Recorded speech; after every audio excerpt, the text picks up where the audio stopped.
Hello cả nhà, chào mừng mọi người đến với bài 16 và ngày hôm nay chúng ta sẽ chiến dạng Problem Solutions.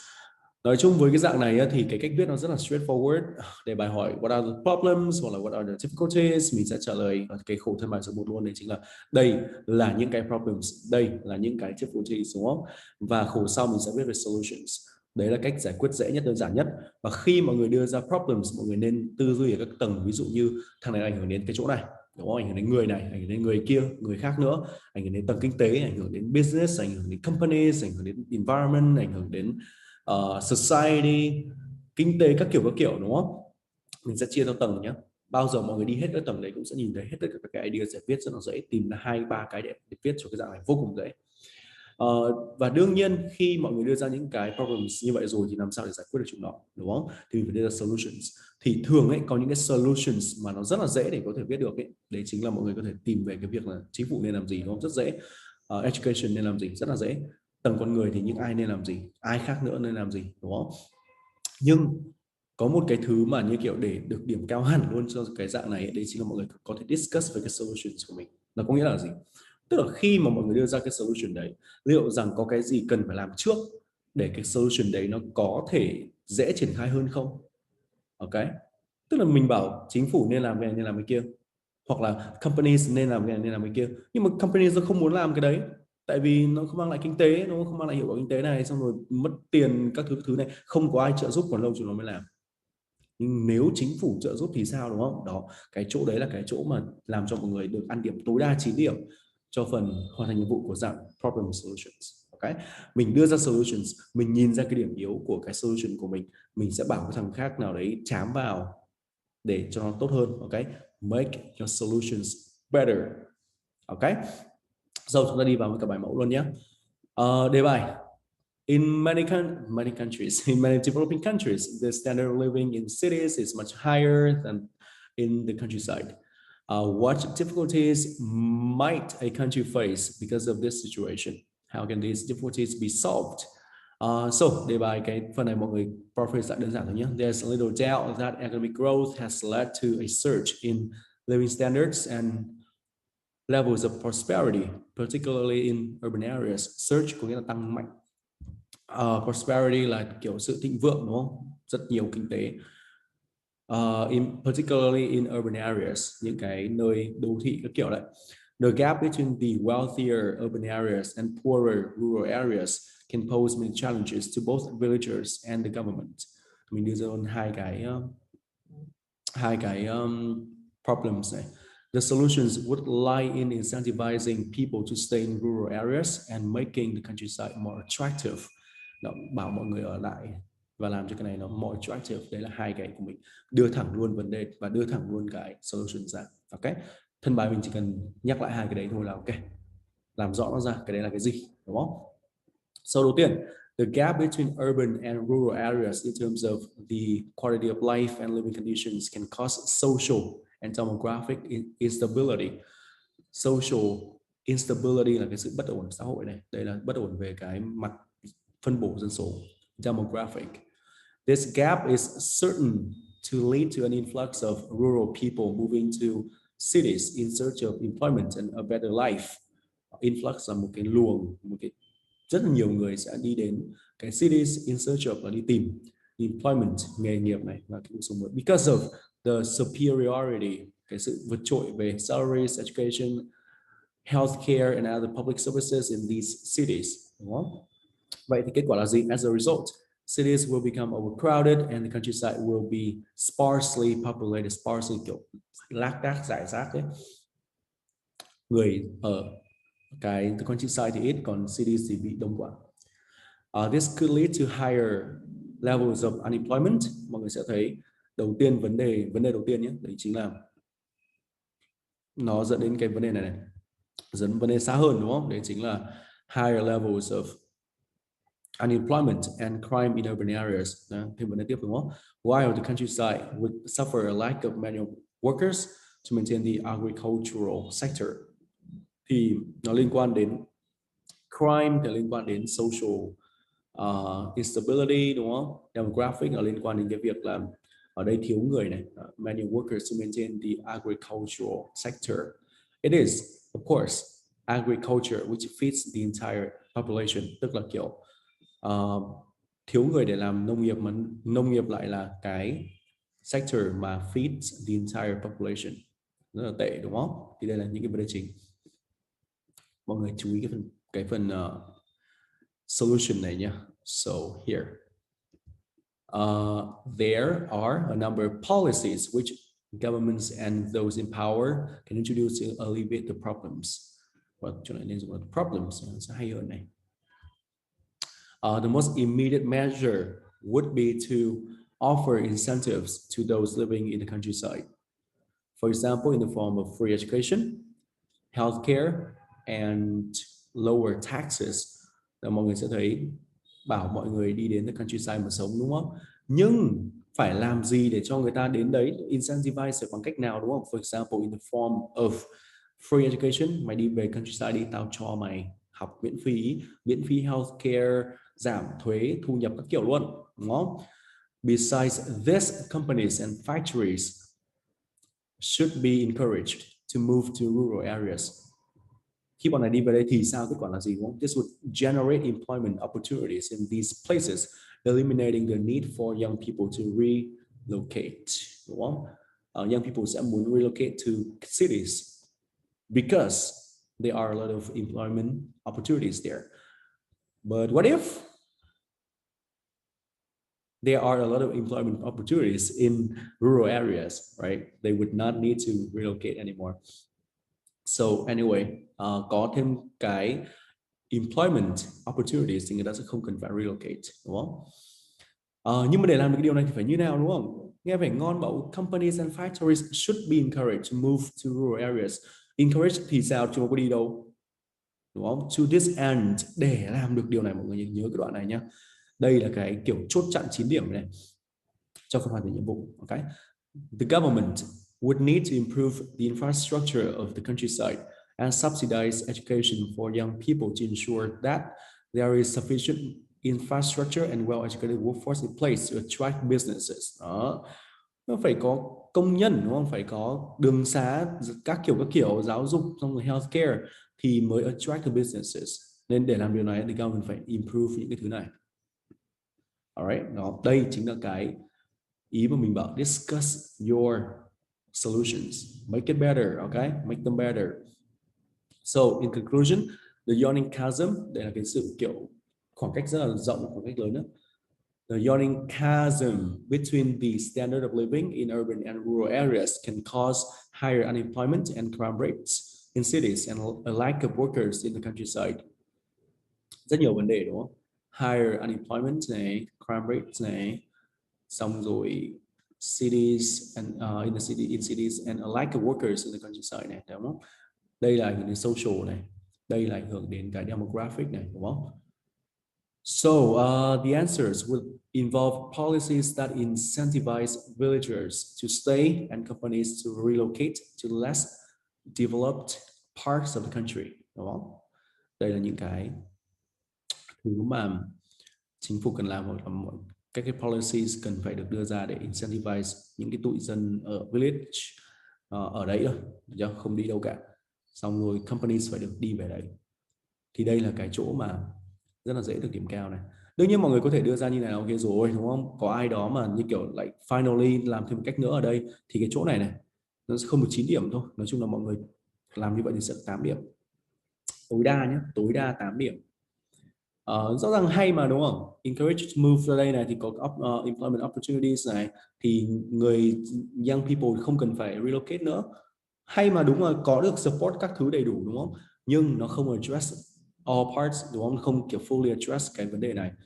Rõ ràng fully address là mình phải có đón trước đón sau, chặn đầu chặn đít đúng không? Ở trong đây rõ ràng sẽ có thằng nhảy ở một mình bảo nhưng mà về đây làm gì có công nhân đúng không? Xong rồi đường xá thì kém, làm việc làm sao được?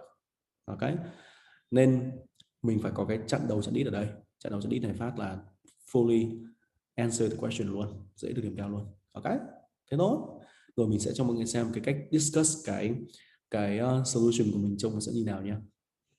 Tiếp một cái bài mới đi, mọi người sẽ thấy có những cái gì quan trọng cần discuss, mọi người nên discuss nó. Mình đã nói chuyện với giám khảo rồi, chúng rất thích cái đấy. Ok, kể cả với dạng solution này. Nhiều người bảo không nên cho personal opinion các kiểu đúng không?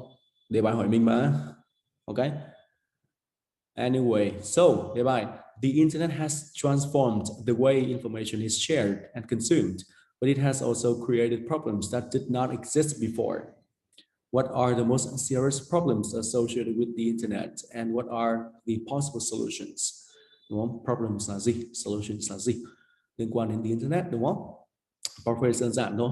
So the way in which information is circulated has been completely transformed by the internet. But this has also created issues we never had before.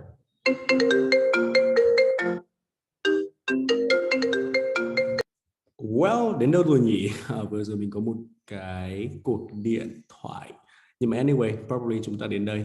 So, here, chỗ này mình chỉ cần nói đơn giản này là has also created issues we never had before, đúng không? Issues ở đây mình referring to problems in đây, đúng không? However, several solutions that we can adopt to remedy the situation will be outlined in this essay. Nói chung này thôi cũng được. Nói chung ấy, cái bài trên thì mình nói rõ hết. Bài này thì mình nói chung. Vậy cách nào tốt hơn? Bài trên thì thực ra là để êm 9 điểm để không thể nào trừ mình, không thể nào nghĩ là mình lười, thì mình sẽ viết theo kiểu rõ hết các thứ ra. Còn bài dưới này viết kiểu lười như này thì cũng chẳng sao, đúng không? 8 điểm thoải mái, 8 rưỡi thoải mái luôn. Mình đã từng viết như này và được 8 rồi thì cũng chẳng sao cả. So tiếp theo nhé. Mọi người thực ra chủ yếu ấy, cái thân bài mọi người nắm được điểm cao, được chưa? Cái mở bài, kết bài, viết tóm tắt được các thứ ấy thì nó tránh bị trừ điểm, tránh bị như kiểu ui tao không nghĩ mày được 9, chỉ còn 8 cũng chẳng điên nào nó trừ của mọi người đâu. Anyway, so here, thân bài. The proliferation of the internet brings in its wake problems in the form of cyberbullying and manipulation. Mọi người sẽ thấy mình rất hay dùng cái in the form of để đưa ra ví dụ này, hoặc là đưa ra rõ hơn cái problems là gì này, đúng không? Problems nào, đúng không? Problems in the form of cyberbullying and manipulation. With regard to the former, social media can be used to spread lies and rumors to thousands of people in an instant. Cái quá chuẩn luôn. Chỉ cần đăng lên theo kiểu tao nghĩ thế này, tao nghĩ thế kia, nghe nói thế này, nghe nói thế kia, phát man. And the invasive nature of this type of bullying means that there is simply no way for the victim to escape it. Invasive là theo kiểu nó rất là, invade là tấn công, là theo kiểu gì nhỉ? Đi xâm chiếm các thứ ấy.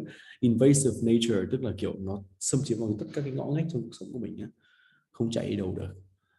In addition, there's hardly any regulation on what type of information can be put on the internet. Nói chung là không có cái regulation nào cả về cái việc cái gì có thể đưa lên đây, đúng không? Which means that malicious people, những cái người mà theo kiểu có tư duy nó hơi như kiểu là muốn gây hại cho người khác ấy, malicious, người xấu, can use it to their advantage, tức là có thể lợi dụng nó. This can be seen in the way the Trump administration won the US presidential election, in large part by running ads on social media like Facebook. Tức là thắng được cái election này chủ yếu là do run ads, không phải là do ông giỏi hay là ông ấy debate ngon các kiểu, đúng không? Thực ra là do run ads ở trong cái này. Nên về cơ bản thì internet này nó mang lại cái việc đấy chính là những cái người xấu có thể sử dụng nó to their advantage, đúng không? Thắng cử, thắng hẳn tổng thống luôn, đúng không? So đây là những cái problems chính. Thì mình sẽ đi vào cái việc đấy xin là ảnh hưởng đến ai, đúng không? Ai này? Ảnh hưởng đến người dùng này và ai khác nữa, hoặc là đấy, ai khác nữa, tức là những cái người xấu người ta thể dùng cái này và do đó nó ảnh hưởng luôn cả đến cái election, xã hội các kiểu, đúng không? Mọi người cứ đi tìm hết các tầng, nghĩa là tìm ra mọi thứ luôn, đúng không? Đống idea sẽ viết luôn. So, thân bài số 2. To address these problems, they should be first and foremost brought to the fore. Đầu tiên là nên cho mọi người biết đã, đúng không? Cho mọi người biết cái vấn đề đấy là gì. Brought to the fore. Bring something to the fore có nghĩa là làm cho nhiều người biết đến cái thứ đấy hơn. This can be done by mounting awareness campaigns about the problems associated with using the internet, especially cyberbullying, đúng không? Thực ra đây là cái giải pháp mà dùng cho rất là nhiều loại, nhiều cái vấn đề này, vấn đề nào chẳng cần phải cho mọi người biết rõ hơn, đúng không? Celebrities who are trusted by the public can also help to spread the message on their platform, for example, by talking about what psychological distress a bullied person may have to endure. Tức là có thể lan truyền cái thông tin trên cái platform của người ta bằng cách là nói về cái vấn đề như kiểu khủng khiếp của liên quan đến psychology, đúng không? Liên quan đến tâm lý mà một cái người bị bullied sẽ phải endure, chịu đựng. Nhưng mà cái vấn đề ấy là còn một cái problem nữa là của manipulation, thì làm sao giải quyết được nó, đúng không?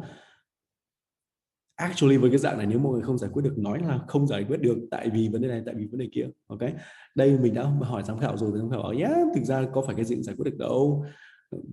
Cái vấn đề cái essay, cái quan trọng là mày có thể như kiểu đưa ra cái hướng giải quyết, hoặc là mày thảo luận về cái vấn đề đấy thôi, không nhất thiết phải giải quyết được nó. So the problem of manipulation seems difficult to tackle because introducing legislation, tức là cái vấn đề của cái việc là người ta có thể manipulate những người khác đó, rất là khó để có thể giải quyết được. Tại sao?